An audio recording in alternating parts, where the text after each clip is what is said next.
This is Big Clinky and welcome to Fire Emblem Radiant Dawn, the sequel to Path of Radiance released in 2008, and the first direct sequel in the series since Mystery of the Emblem. I am so excited to get to this, and please tell me this is not going to have spoilers. Yes, this game actually does have a class roll, by the way. Because this game right here is not only one of my favorites in the series, I generally consider it my second favorite next to Genealogy of the Holy War, but sometimes it's my actual favorite. But this is also one of my absolute favorite games in general. I just get so much joy out of playing this game. I feel like I'm alone in terms of the fandom because a lot of people really don't like this one. I really love the gameplay of this one. So I am looking forward to showing it to you. And that's about all I'll cover of this, because I've got a lot to talk about for the first part.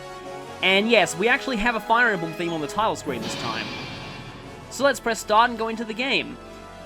Now, there are a few things that I have to cover here. Now that I've cleaned up a few files to make room for all of the backup saves I'll inevitably be needing, it's time to begin this, but there are a few things to cover here. Instead of doing a new game, I'm actually going to select Start Chapter, and load this thing called Clear Data. So, when you beat the game in Radiant Dawn, you get to save Clear Data to a different file slot. If you load this Clear Data, you'll start a new game, and don't worry, you're not locked into the same difficulty that you did the Clear Data on, and it will be considered a second playthrough file. On a second playthrough, you have access to 2 new characters, and several new story scenes, and some altered story scenes. This is also the only way to see the game's quote-unquote true ending, so obviously, I'm going to be doing a Clear Data file. So all of this is not available on your first playthrough, and don't worry, whenever something comes up that can only be done on the second playthrough, I'll be talking about it. So let's go ahead and load our Clear Data. And when doing this, we also get the opportunity to load Fire Emblem Path of Radiance data from the memory card. This is what's known as transfer bonuses. I won't explain them here because I have an entire video talking about how transfer bonuses work, but the game gives a brief summary of it here. So, with that, we can see my Fire Emblem Path of Radiance memory card exactly the way I left it, and... wait a minute, there are easy mode files here. What devilry is this? PAL version, baby! So you'll hear me say that a lot. Here's something that I also am very eager to show. The European and Australian version of Radiant Dawn actually fixed a lot of the bugs and typos in the North American version. In this case, the North American version has a glitch where if you have any easy mode files in Path of Radiance, if you try and do a data transfer to Radiant Dawn, the game will crash. This is because easy mode didn't exist in the Japanese version, so Radiant Dawn wasn't coded to handle it. But the PAL version managed to fix this. So I'm going to go ahead and load my difficult mode epilogue file. This is the playthrough that I use for Path of Radiance. If you want an idea of which characters will be getting transfer bonuses, you can check out my videos on the trial maps there. That shows my exact endgame party from that file. So, let's carry those bonuses forward. So now that we're importing Clear Data, we can select the difficulty level, and here's where I'm going to give a bit of a rant. Easy. A brisk tempo makes this mode easy to get into and to play. Lies. Normal. For players who already know their way around the game. This is the standard difficulty setting. Lies. Hard. For players looking for a serious challenge. This becomes available after clearing normal mode. Truth. Finally. So, here is where the localization, in my opinion, made a really big mistake. They renamed this game's difficulty levels from the Japanese version.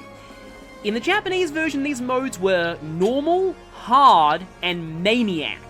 This is not your average hard mode. This is much closer to the Lunatic mode found in the 3DS games. In some ways, it may even be worse. On this game's hard mode, you cannot view enemy movement ranges. You have to count them out manually. The weapon triangle is disabled, and enemy stats are ridiculous. You get half the amount of bonus experience from everything, and regular in-battle experience is also drastically reduced. And it costs more bonus experience to level up at the base.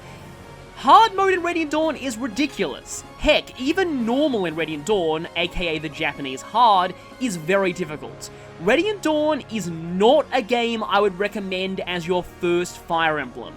This game was very much designed for players who had already beaten Path of Radiance. That game was, in my opinion, a very easy Fire Emblem. Radiant Dawn is quite difficult. The majority of the difficulty happens at the very beginning, so that doesn't help.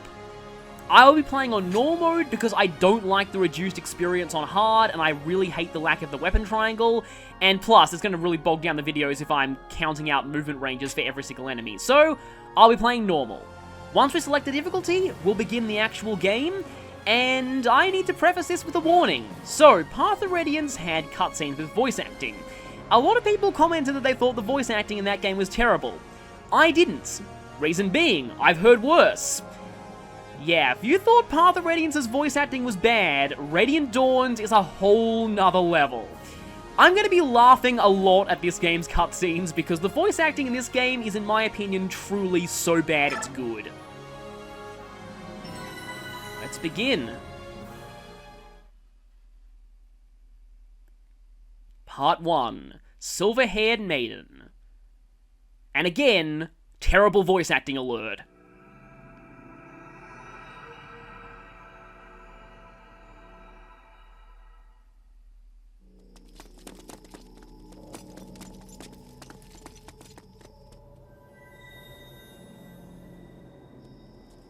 Find anything? Not yet, sir. No.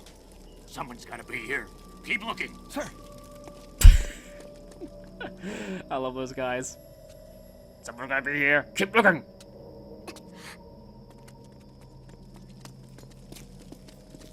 We're wasting our time. There's no one here. I know I heard something. Hush, Yune. Please, don't cry. If they hear you, you'll give us away. Who's there?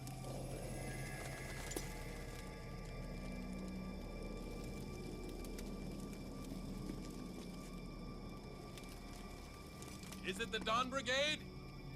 No, it was just a bird. Another classic line.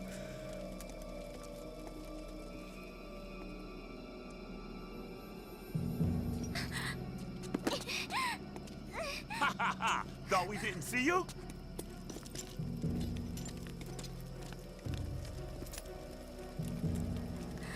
Look, silver hair. If it's the fortune teller, we'll be heroes. Without her, the Dawn Brigade is nothing. Oh, the general's going to love this. Sir. Listen up, class. If you don't want to get hurt, don't struggle. He's not alone! Well, you've certainly grown a lot in 3 years.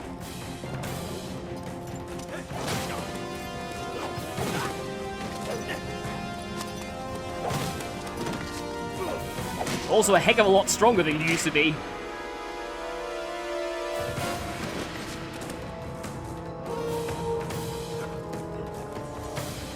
Micaiah, Slow. got you now.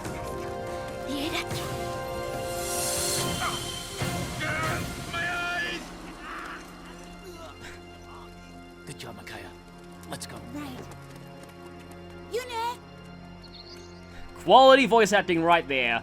Veronica Taylor does a so much better job in Heroes.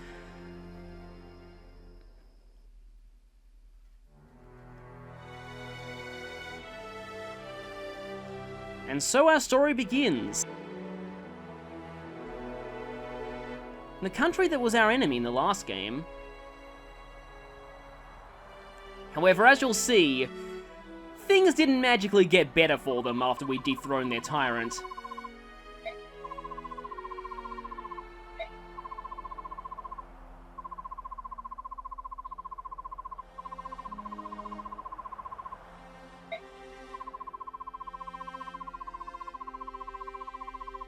Just a brief explanation here of exactly what Micaiah's abilities are.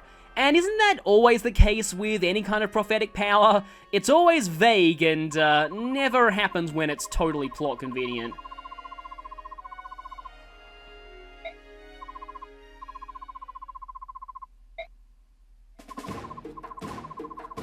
Of course it would be Bandits. Why wouldn't it be Bandits? Yeah. Pretty typical Fire Emblem game at this point, although it won't last long, actually.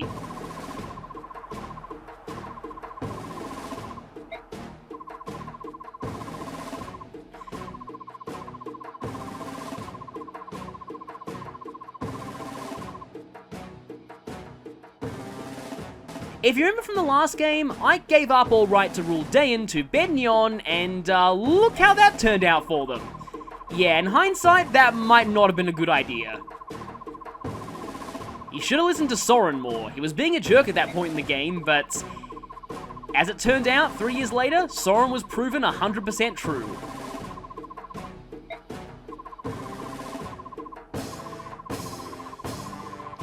I kind of like this line from Edward here.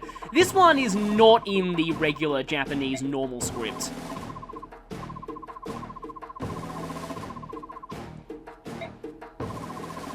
Just keep your voices down. We don't want everyone here knowing. And, well, Fire Emblem characters, at least in the early game, do tend to be pretty young, other than the occasional Jagan. Speaking of which, who's the Jagan of this game? We aren't going to be seeing them just yet, so we're actually on our own for now. And there's not much dialogue before we get straight to the battle. And of course, typical generic bandits. They're going to regret underestimating us. I thought I was going to say it's dangerous to go alone for a second. And there goes Yune. And Micaiah's portrait will actually change to reflect that too, which is cool. So, first things first, our protagonist for this part, Micaiah. The visions I see spreading out before us. We're meeting others and forming bonds. And we're fighting side by side. Promise me that we'll both live through this. Micaiah, the first magic-wielding lord in the series since Celica, and the first ever pure mage lord in the series. And those might be the best things I can say about her. Even putting her stat build aside, this is not a very good game to be a pure magic lord in. Radiant Dawn may be one of the worst games in the series for mages. Not only is magic very weak, but most enemies, even physical ones, have decent resistance. In addition, physical weapons got buffed a lot, as did most physical classes. And just like in Path of Radiance, mages have one less movement than other on-foot classes. Micaiah's already in a pretty bad spot, so hopefully her stat build can save her. Not really. Her stats are very lopsided. Her magic, luck, and resistance are absolutely ridiculous, arguably complete overkill. And all her classes have very high caps in these areas. Unfortunately, all of her other stats are awful. And the real breaking point is that this includes speed. Micaiah has a really hard time doubling anything, both at base and when trained, which really weights her enormous magic stat. She's not actually very good offensively. Her one niche, being a mage killer, is kind of ruined by this game bringing back the GBA weapon triangle, meaning that light magic loses to fire, thunder, and wind. It beats dark magic, but the number of dark magic users in this game can be literally counted on 2 hands. And I don't think Micaiah ever fights any of them. And defensively, Micaiah is even worse. Sure, she has great resistance, but like I said earlier, mages suck in this game, and the same goes for enemy mages, so it's not really necessary to have a magical tank. And then there's her absolutely pathetic defense and HP. Almost every physical enemy in Part 1 will one-shot Micaiah. And that's not something you want on a character whose death means a game over. Now, due to the way bonus experience works in this game, yes, you can technically fix her speed and defense with it. But her classes still have awful caps in those areas, so even at max, she'll never be good at those stats. But if you're tired of me being negative, there is one positive thing I have to say. There is exactly one thing that prevents Micaiah from being totally useless during Part 1, and that is that in a few chapters, she'll be getting a personal tome that's effective against armored and cavalry units. Radiant Dawn is back to triple weapon might for effectiveness bonuses, and being magic and coming off her very high magic stats, this tends to one-shot most things that are weak to it, so Micaiah doesn't need to double against them. There are also a lot of Armor Knight and Cavalier bosses in Part 1. So this at least gives Micaiah a niche at nuking two relatively common types of enemies. Micaiah's second niche comes from her unique skill. It's not the first icon you see there though, that's Shove. Yeah, they made Shove take up a skill slot in this game, unfortunately. But that second icon is Sacrifice. This skill will be explained in the plot soon, but it works in gameplay too. This skill allows Micaiah to heal an adjacent ally, but the catch is Micaiah loses HP equal to the amount that she heals. To a minimum of 1, don't worry, she can't kill herself by using this. This can be useful for healing in a pinch when you don't have a staff wielder on hand. And seeing as most enemies one-shot Micaiah anyway, even from full HP, sacrificing Micaiah's health is not a big drawback. This skill has two hidden properties though that make it a little more useful. Firstly, it gives Micaiah a small amount of experience, which is always nice. Secondly, and this is the big one, it also restores status conditions. Having the ability to cure status at any time without needing a restore staff is very useful for certain chapters. Like most lords in the series, Micaiah has a plot-based promotion. Actually 2, because Radiant Dawn has a 3-tier class system. Micaiah's first promotion occurs at the end of Part 1, and gives her the ability to use staves. At this point, Micaiah is best used as a staff bot, and starting out with a C rank in staves is not bad. It lets her use Physic and Restore immediately. And Physic certainly helps in keeping her away from the front lines. Her second promotion occurs just before Part 4 Endgame, meaning she's only 3rd tier for 5 chapters. The main benefit of this class is that it can reach an SS rank in both light magic and staves, but you'll probably need to give Micaiah the discipline skill to get her there. Getting her to an SS in staves is not bad for endgame. And if you're on a second playthrough, you might want to get her to an SS in light magic, not so much for her, but for someone else. Micaiah's one other use in endgame is that there are a couple of bosses there who don't counterattack her, so she can cheese those fights if you're so inclined. Overall, Micaiah's probably one of the worst lords in the series from a gameplay standpoint, but she at least has some utility purposes to prevent her from being a complete liability in her Force chapters. And our other character for this turn, Edward. Edward is our first real Dawn Brigade unit, and a running theme with them is that they're not that great. Edward is, however, better than most. Firstly, he's a Myrmidon, which unlike Path of Radiance, is a very good class line. Swordmasters got buffed a lot in Radiant Dawn. Due to a combination of the game not being nearly as mount focused as Path of Radiance, their caps being insane, and the best part, there being physical, buyable 1 to 2 range swords in Radiant Dawn. I love those, you'll be seeing me use them a lot later. Edward's a little atypical for a Myrmidon though, in that he also has a 60% strength growth in addition to good skill and speed. He also is tied for the highest Beorc HP growth in the game, and you'll never guess who he's tied with. If you get lucky with Edward's level ups early on, he can become a complete monster in the early chapters. Despite his HP growth though, he's definitely a glass cannon. His defense is not great, and his resistance starts at a base of 0 and has a very low growth, so he does not like getting hit with magic. Another thing that makes useful early on is his starting skill, Wrath. In this game, starting with a skill is very good, and I'll explain why in more detail later. However, Wrath isn't as good as it could be, because it got nerfed since Path of Radiance. Instead of requiring you to be at 50% HP or less, you need to be at 30% HP or less, which is a surprisingly awkward number for Edward to hit in the early game. If he does get into Wrath though, he can kill off some early bosses very easily. Now you'll notice that I've said in the early game a lot here, and this is the painful part to me. You see, Edward is one of my favourite characters in the game, but from a purely objective standpoint, the main problem he has is that in 6 chapters, a pre-promoted Swordmaster will be joining who ends up basically the exact same as him with less investments. So if efficiency is what you're concerned with, you'll probably drop Edward at that point and use that Swordmaster instead. If you're like me and like Edward though, he is one of the few first tier Dawn Brigade units who ends up decent, so you could do far worse than training him. at least on easy or normal. One final thing I have to add here is that I feel Edward suffers the most from hard mode of any character in this game. Losing the weapon triangle means the early game axe users are suddenly a threat to him.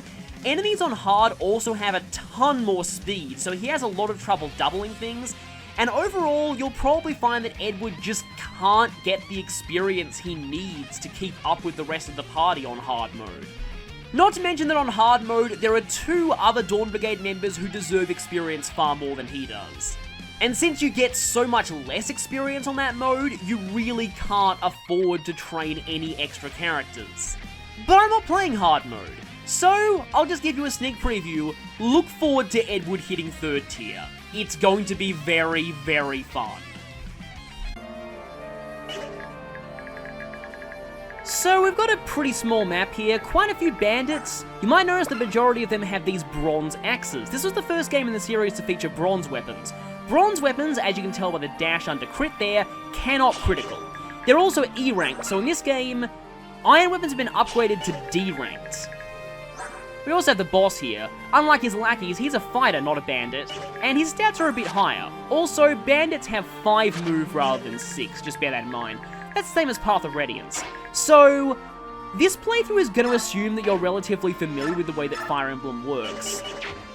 In fact, I'll actually let Micaiah take the first enemy because she gets some special dialogue. This playthrough is going to assume that you're relatively familiar with how Fire Emblem works. I'm not going to be covering too much of the basics here. I will say this game has tutorial videos just like Path of Radiance, so you can watch these if you need a refresher on the basics. I'm going to be mostly focusing on things that have changed since the last game. One of which is that we have an actual combat forecast in battle finally. And the first time you have Micaiah attack an enemy on this map, you get special dialogue.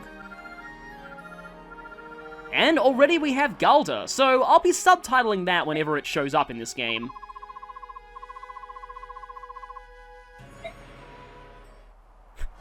Well, in fact, she was casting vicious mockery on you. And 1 enemy dead.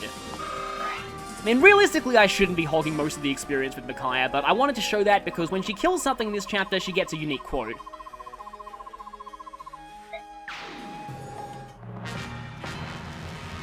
Now on to the next turn. Hi there, bandits. For the first few turns, it'll be pretty much the same old song and dance. We chip the enemy with Micaiah, and we finish with Edward. Or the other way around, but I like to finish more things with Edward because, I am going to be training Micaiah, by the way, even though, as I said in her bio, she's not that great. Mainly because I just like to get her to level 20 before the end of part 1. Just because she is a major character, so I kind of like to have her trained. Alright, a few things that I want to do in options, though. I want to switch the game speed to manual. That means that when I move a character, I can hold down the A button to speed it up. And I also want to go into options and turn on the bonus experience display. Just like Path of Radiance, you can only do this on a second playthrough or further, I believe, and you need to turn it on in the options. So Edward here has weapon triangle advantage against these bandits, which is going to be effective. In hard mode, that's not the case. He's getting a little unlucky here, though. Or lucky, because that's putting him closer to Wrath. And Wrath can help a lot early on. But in this game, like I said in Edward's bio, you need to have 30% HP or less instead of 50% HP or less to trigger Wrath. And in the Japanese version, it was different still. In the Japanese version, Wrath had a skill percent chance of triggering, even if you are below the required HP threshold. So they actually buffed Wrath in the English version. The English version of Radiant Dawn actually made quite a few gameplay changes. In fact, I can probably discuss a major one right now. If we move our cursor to an empty space and press A, we have this option, Battle Save. Battle Save lets us make a permanent save in the middle of a chapter that, unlike suspending, we can reload as much as we want. This is new to the English version. In the Japanese version, you could only suspend. Now, on hard mode, you can only suspend, like normal. But on the lower difficulties in the English version, they added this to, I don't know, give the game a little bit more accessibility to newer players, since this is a Wii game, and the Wii is a very casual-friendly console. How ironic that we have one of the least casual-friendly Fire Emblem games on the most casual-friendly console. Now this battle theme that's playing right now, it's called Waves of Discord, or as my computer called it at one point, Waves of Disco, which is hilarious. It's actually a rare song to hear. Also received an herb. They fixed the Americans version's typos, but in the European version, they seriously couldn't change herb to have the European grammar behind it. I always laugh when I saw received an herb, but yeah, that's how it's said in America, but not where I live. But anyway, this battle theme here, Waves of Discord, you don't hear it very much. Since in this game, as I hinted earlier, we don't fight generic bandits all that often. In fact, I believe there are only 2 chapters in this game where you hear Waves of Discord. This one, and one very, very late into the game. However, you'll be hearing it a lot in that late game chapter, trust me. Also, we have a new character here. Yune seems to be pretty good at getting help. We've kind of got things covered on our own. And as you'll see, Leonardo's not like he's very much help. So here's Leonardo. He comes with a Draco shield, which is kind of nice. Unlike Edward, I don't like Leonardo. And surprisingly, it's not because he's an archer. Snipers are actually fantastic in this game. This is easily the best game in the series for archers besides Fates. It just happens that Leonardo isn't a very good archer. Early game, he's decent for chip damage. He does start with 1 point of strength more than Edward, so that's something. The problem is, his stat build is not exactly the best for an archer. He has very high skill, luck, and resistance, which might make you think he has a niche as a mage killer, but his resistance caps overall are pretty low. Archers aren't exactly the class you want a good resistance growth on. And it comes at the cost of only having a 35% speed growth. I think you can tell why I'm not the biggest fan of this guy. His strength is a little shaky as well. Yes, these stats can be fixed with bonus experience, but there are other snipers in the game who have far better speed. And I also just don't find him that helpful to the Dawn Brigade overall. Unlike Edward, who has a niche in the early chapters even if you don't train him, Leonardo's really only good for chip damage. His starting skill also follows the same theme of something that really isn't useful to his class. Cancel. So this is the same as the Guard skill from Path of Radiance. It gives you a skill % chance on every attack of cancelling the enemy's counterattack. Sure, archers have a high skill stat, so they'll activate this a lot, but the main job of archers is to shoot things that can't counterattack them anyway, so there's not a lot of situations you'll find this skill to be useful.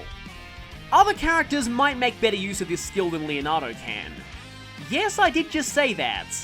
There's been a big change to the way skills work in this game, which I'll be covering later on.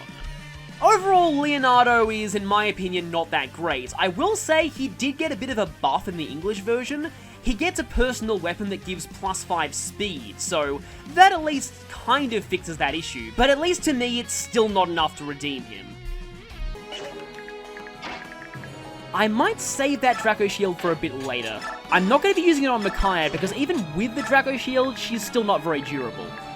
Yeah, speaking of stat boosters, I'm going to be using stat boosters as soon as I can in this game. Not just because there's no transfer bonuses to worry about, but mainly because, well, 2 reasons. 1, this game's quite hard early on, so we need all the help we can get. But 2, I want to cap my character's stats quickly, because that will help cap other stats. As for why that's the case, we'll be seeing that later. I'm going to lock in your range because, actually, you do move, so I need to be aware of that. And Edward can pretty much take on these guys. You might notice that we have no healers at this point, discounting Micaiah's sacrifice. But we do have a lot of healing items. That's kind of a theme with this game, and Edward's being pretty nice with these crits. This game gives you a lot of healing items, and it's part of why staff users aren't as useful as they normally are. Okay, he gained both strength and speed, that's decent. He also gained pretty close to his average number of stat increases per level there. And yes, average stats per level is important to keep track of in Radiant Dawn for certain reasons. Edward's finally remembered how to dodge too. Man, I miss Edward being good. Yeah, my last full playthrough of this game was on hard mode, so you can tell how that went. Okay, so I could kill this guy with Leonardo, but I really don't want to. I'm sorry, Leo. I can also no longer abbreviate his name as Leo because that's actually the name of a character in another Fire Emblem game. In Japanese, a character from Fates. In English, a character from Echoes. Those two characters literally had their names swapped in the localization. Micaiah gains speed. Actually, that's a pretty nice level up on Micaiah. Next time someone levels up, I'll show you something cool you can do with the level up screen in this game. I'll just move you down there. Okay, so you have 19 attack. Edward has 5 defense, that's 14 minus weapon triangle. Okay, you put Edward on exactly 1 HP, which is good because that'll give him Wrath. Which will mean that if things go well, this chapter will be over right now. Oh, something that I should quickly mention. Edward and Leonardo start at level 4 on the English version. In the Japanese version, they start at level 1. Their stats were raised slightly to accommodate this, but in my opinion, not by enough. They're only a couple of points above their Japanese level 1 base stats. Anyway, it's boss time. Actually, this guy has a pretty nice conversation with Micaiah, so if I get the Wrath kill with Edward here, I'm gonna go ahead and have her fight him in a different attempt. Who do you brats think you are, the Dawn Brigade? Sorry, I always picture this guy talking like that. And his hit rate's actually pretty decent. But it's Wrath time. And there's the crit. Actually not enough to kill, so we will be seeing Micaiah's boss conversation after all. I could demo Sacrifice now, but I would rather just finish this map. I love the little birds here. There are a lot of nice touches on the Radiant Dawn maps. Overall, I feel like the graphics in this game are a bit underrated. It helps that it consistently runs at 60 FPS as well compared to Path of Radiance. Anyway. You give proper thieves a bad name. Huh? You like charity? Come closer. I'll show you some charity. And I'm not going to voice act Micaiah. I'm not going to be voice acting all the bosses, don't worry, but I just like making fun of generic bandits. Shut up, kid. I work hard too. You want honest? Once I've sold you, I've earned an honest penny. It's funny because that's a double meaning. And shut up, generic bandit boss. Let's see if Micaiah gets a level from this. I didn't think so. What just happened?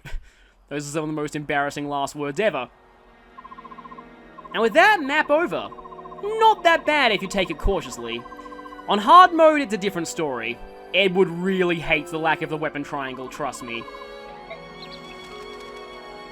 Also, Leonardo didn't get to do anything. Which is going to be a running theme. I'm sorry for anyone who likes him, but I'm not going to be using Leonardo very much.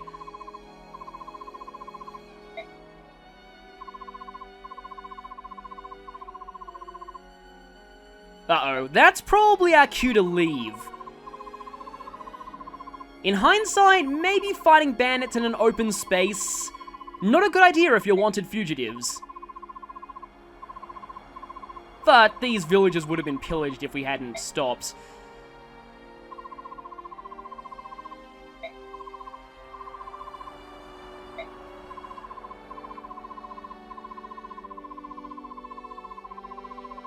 So this guy has a name. His mother doesn't have the privilege of having a name because she's a generic villager. This guy's a little more than a generic villager, but only a little. In fact, his role got expanded on in the English version, but I'll cover that later.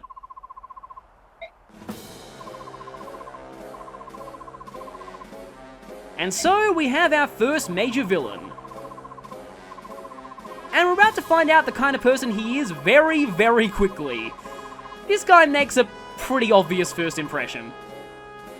I like that line, though. I kind of see it as being pronounced like, I want you to know who you were yelling at and why you did nothing but yell at them.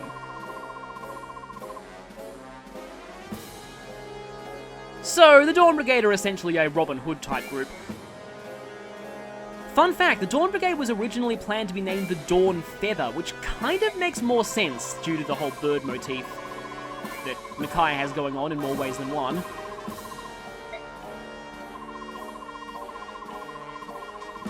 So, basically exposition here. And the fact they call Micaiah a witch is a little significant. She's pretty heavily based on the legend of Jeanne d'Arc. In fact, in a lot of ways, because she's more of a figurehead than an actual fighter, which is actually what Jeanne was.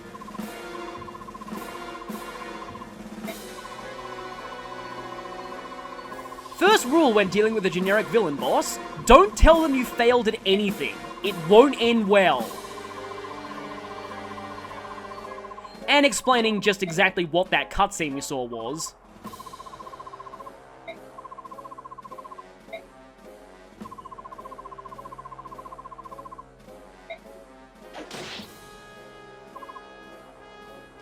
And this guy learns the hard way, and for the last time, never tell a generic villain you failed.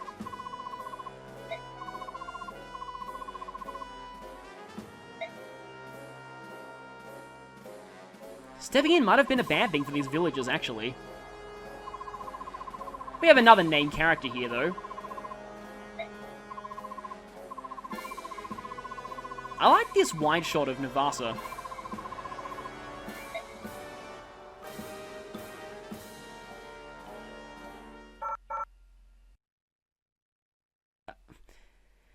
And that's our introduction to the game. So here's our bonus experience. For turns, the maximum number of turns you can take here is 10. The way that the turn count bonus experience works in Radiant Dawn is different compared to Path of Radiance. Instead of steadily decreasing every turn you go over the limits, instead if you exceed the limit, the turn bonus is halved, and if you exceed even further than the limit, in this case 15 turns, you don't get any turn bonus at all. So they're a lot harsher with that. On the positive side in regards to Path of Radiance changes though, you always get the clear bonus, even on hard aka Maniac mode. That was not the case in Path of Radiance. So with that, we've completed the prologue. Next time, we'll be seeing just how our decision to intervene in that bandit matter has had consequences for us. It's gonna be fugitive time.